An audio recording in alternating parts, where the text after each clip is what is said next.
وتحبون المال حبا جما. You're clinging on. We're clinging on to rubbish. We're clinging on to that which will be left. We're hanging on to that which will go nowhere. And it's killing every single one of us. He sallallahu alayhi wasallam, he says, يَتْبَعُ الْمَيَّةَ ثَلَاثًا. He says 3 things will follow you to the grave. He says, أَهْلُهُ وَمَالُهُ وَعَمَلُهُ. He says 3 things will follow you, my brother, to the grave. He says your family, your wealth, and your a'mal. He says 2 things will come back and only 1 thing will remain with you there. Brother, paint it how you want. This is the reality, because Rasulullah sallallahu la yantiqu ala al-hawa. He doesn't speak from his own vain desires. Rather, what he speaks is revelation from Allah. And you try this. I've tried it many times when you go to the funeral.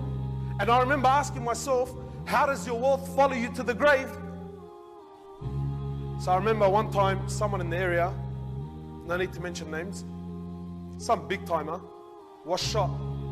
And naturally, at the mosque, all the boys, all the tats, all the big gold chains, the Gucci hats, the Lamborghini Gallardo parked outside. And this all followed him to the grave.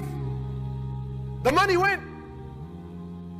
The Louis Vuitton shoes and the Breitling watches with the diamond bezels, and so all of this followed the man to the grave.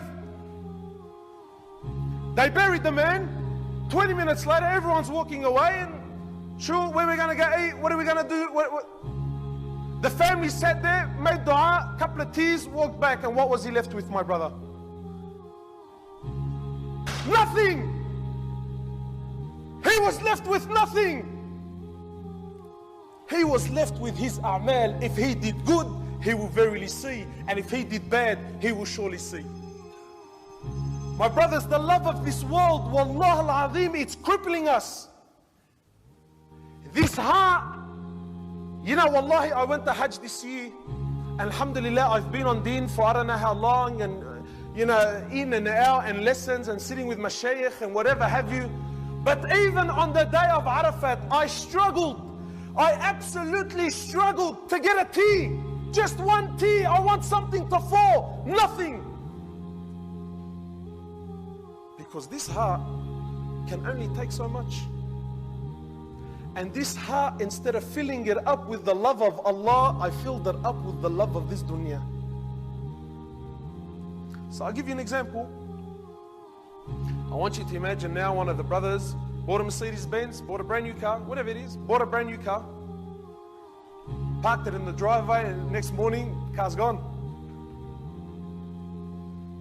So automatically we're going to ask, brother, you insured?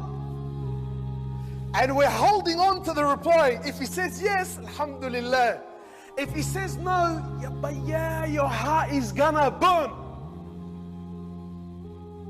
So when the brother says to you, no, brother, the Mercedes Benz wasn't insured. Oh, my heart. Oh, you could just cry. But the brother's been missing Fajr for 10 years and you haven't moved an inch because of it. Rasulullah sallallahu alaihi wasallam, he says, not Fajr, forget Fajr. He says the sunnah of Fajr, the sunnah, those 2 rak'ah, is worth more than the world and what it contains. And the ummah is missing it day after day, day after day. No problems. It's only sunnah. But if a piece of metal wrapped around some fancy leather, if that was to be taken away from the man, that hurts. Why? Because this heart, my brother, has been filled with the love of this world. And it hasn't been filled with the love of Allah. We understand the value of the Mercedes Benz. We understand the value of a Breitling watch. I understand the value of a Gucci hat. But I have nothing, absolutely nothing, no understanding, no comprehension whatsoever for the way of Muhammad sallallahu alayhi wa sallam. اعلموا أنما الحياة الدنيا لعب ولهو وزينة وتفاخر بينكم وتفاخر بينكم وتكاثر في الأموال والأولاد كمثل غيث أعجب الكفار نباته ثم يهيج فتراه مصفرا ثم يكون حطاما وفي الآخرة عذاب شديد ومغفرة من الله ورضوان وما الحياة الدنيا إلا متاع الغرور.